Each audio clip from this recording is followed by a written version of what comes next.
Aujourd'hui, nous allons voir comment calculer les limites d'une fonction irrationnelle en un point.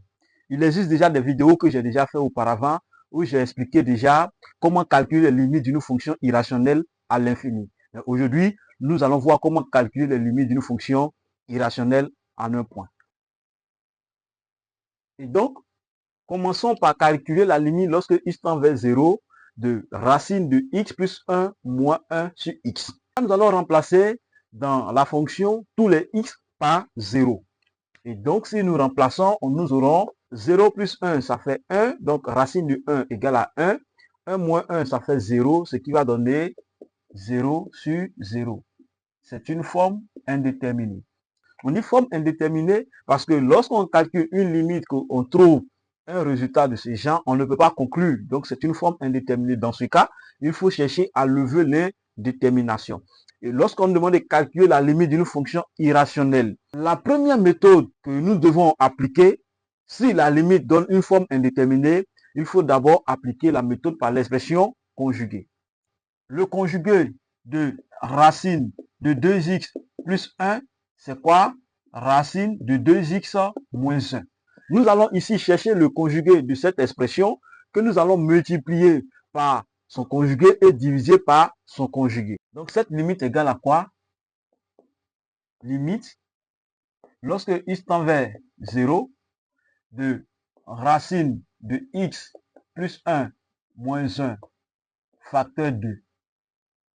Racine de x plus 1 divisé par quoi? Le dénominateur multiplié par le conjugué du numérateur. Donc divisé par x facteur de racine de x plus 1 plus 1. Ce qui serait égal à quoi? Limite, lorsque x tend vers 0, ici au numérateur, on voit racine de x plus 1 moins 1 facteur de racine de x plus 1 plus 1. Ce qui donne la forme de a moins b facteur de a plus b.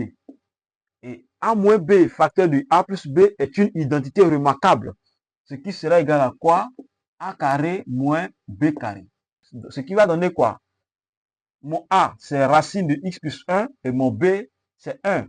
Donc, ça fait racine de x plus 1 au carré moins 1 au carré divisé par x facteur de racine de x plus 1 plus 1. Limite, lorsque x tend vers 0, de ici, nous avons x plus 1 sous le radical élevé au carré. Donc, ça va sortir x plus 1. Ce qui va donner x plus 1. Ça donne x plus 1. Et 1 au carré égale à 1. Donc, moins 1. Sur x facteur de racine de x plus 1 plus 1.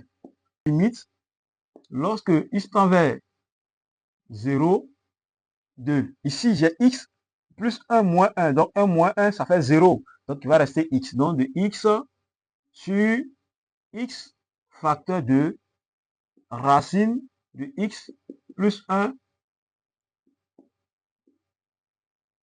plus 1. On a x ici, on a x. Les x vont se simplifier. Ce qui serait égal à quoi? Limite, lorsque x tend vers 0, de 1 sur racine de x plus 1. Plus 1. Or, qu'est-ce qu'on sait? Or, limite, lorsque x tend vers 0, de racine de x plus 1 égale à quoi? Ici, je vais remplacer le x par 0. Donc, ça va faire 0 plus 1, ça fait 1. Et racine de 1 égale à 1. Donc, 1 plus 1 égale à 2. Égale à 2. Donc, limite, lorsque x tend vers 0, de racine de x plus 1 moins 1 sur x égale, au numérateur on a 1, donc égal à 1 sur, au dénominateur nous avons 2, donc 1 demi. Voici donc la limite ainsi calculée. Pour la deuxième limite, nous avons limite lorsque x tend vers 4 de racine de x moins 2 sur x moins 4.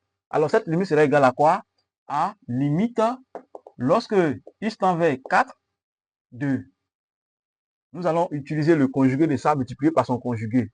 Donc, ça va faire racine de x moins 2 facteur 2 racine de x plus 2 sur x moins 4 facteur de racine de x plus 2. Je rappelle que c'est aussi une forme indéterminée parce que si je remplace ici x par 4, racine de 4 égale à 2, 2 moins 2 ça fait 0. Si je remplace x par 4, 4 moins 4 ça fait 0. Donc c'est aussi une forme indéterminée. Et pour lever l'indétermination, nous allons utiliser l'expression, la méthode par l'expression conjuguée.